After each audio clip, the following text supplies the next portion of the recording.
Ce-ai făcut, bă, Darius, ți-ai uitat calculatorul aprins și dormi? Zi, bă, Darius.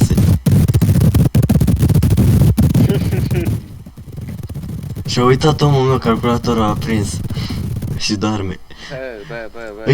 Ăștia-s membrii, coaie, ăștia-s membrii după vice, coaie, dorm aici și își pun înregistrări, coaie. Să vezi și tu cu cine ne muim. Ia fete. Ia. Vezi? Și-o dat cu artificii în casă. Să vedeți și voi ce oameni au ăștia în vice.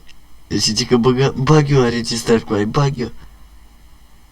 Care o duc cu nopțile și zilele, bag eu înregistrare, coaie. Gata, mă, poți să închizi. Stai așa, ia, mai lasă să mai filmez puțin. Dă cu artificii în casă. Îi dăm ăsta capacii. Gata, închid.